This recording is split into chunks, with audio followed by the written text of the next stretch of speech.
में आपका स्वागत है। मैं आपके साथ तरन्नुम जहान शेख।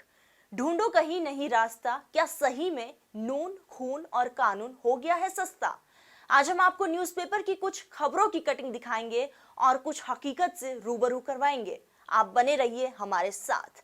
आज की दुनिया में जनता को खबरों की हकीकत बताना पत्रकार का काम है, लेकिन हम आजकल न्यूज़ में देख रहे हैं भीड़ ने 3 चोर को मौत के घाट उतारा।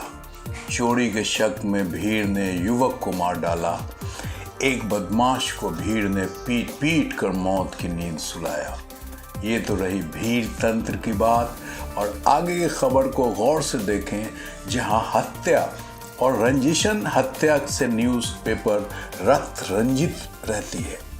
खबरों की पड़ताल में जाएं तो हमारा समाज के चेहरे समय के साथ इतना बदल गया है कि फर्क करना मुश्किल है कि क्या भगवान ने यही सोच से इंसान बनाया? कभी नहीं। तो ऐसा क्या हो रहा है जिसके कारण नून यानी नमक, खून और कानून एक रास्ता हो गया है? जहां सब कुछ पैसे की ताकत के कारण सस्ता है, ये अलग मसला है कि जब ये गाना आया था तब आम लोगों के लिए नमक सस्ता था। अब तो ये भी सस्ता नहीं रह गया है। क्वालिटी वाली नमक की बात करें तो ये इतना महंगा हो गया है कि ये अब आम लोगों की पहुंच से दूर है। हर कंपनी अपने विज्ञापन में नमक के गुणों की ऐसी खोज बता देते हैं कि लगेगा कि महात्मा गांधी ने दांडी मार्च क्या इसी दिन के लिए किया था। ये एक ऐसा आंदोलन था जिसमें मात्र 78 सत्याग्रहियों के साथ दांडी कूच किए और पहुंचते पहुंचते पूरी आवाम उनके साथ जुट गई। लगभग 25 दिन बाद 6 अप्रैल 1930 को दांडी पहुंचकर उन्होंने समुद्र तट पर नमक कानून तोड़ा। बहरहाल हम आते हैं असली मुद्दे पर। जिस प्रकार से आए दिन दहला देने वाली घटना होती है और इस घटना को अंजाम देने वाले हमारे और आप में से ही कोई होता है।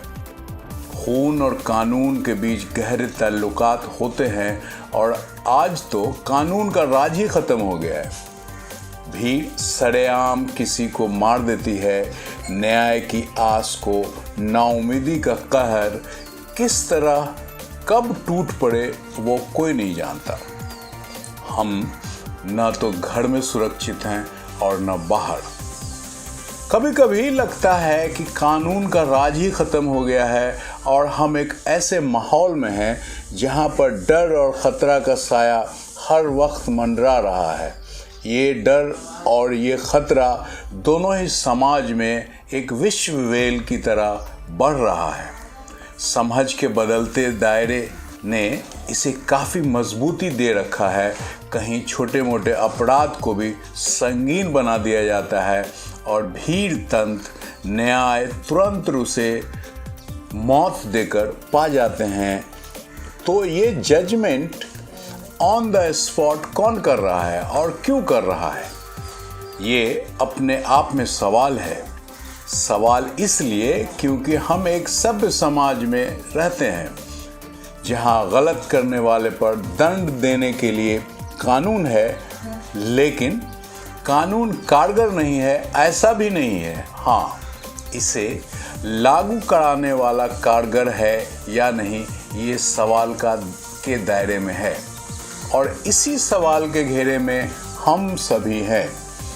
दाव पेंच के भंवर जाल में फंसा बेचारा कानून, ये सब जानते हैं और ये जानने में एक समाज जजमेंटल बनता जा रहा है जिसे कुछ नैतिक समर्थन भी लोग करते हैं, ताकि माहौल ऐसा बने और सबक ऐसा हो कि फिर इस प्रकार की घटना फिर से ना हो।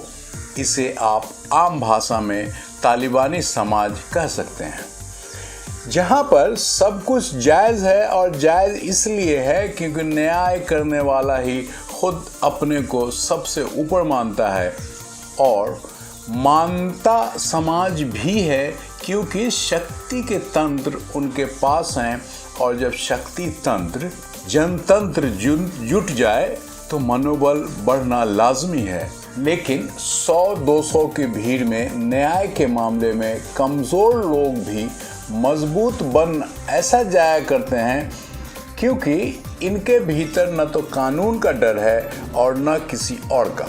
सबक सिखाने के तंत्र को विकसित करने में किसका हाथ है, इसमें सिर्फ उकसावे का नाम नहीं लिया जा सकता। कितनों का शगल बन गया है हत्या और लूट।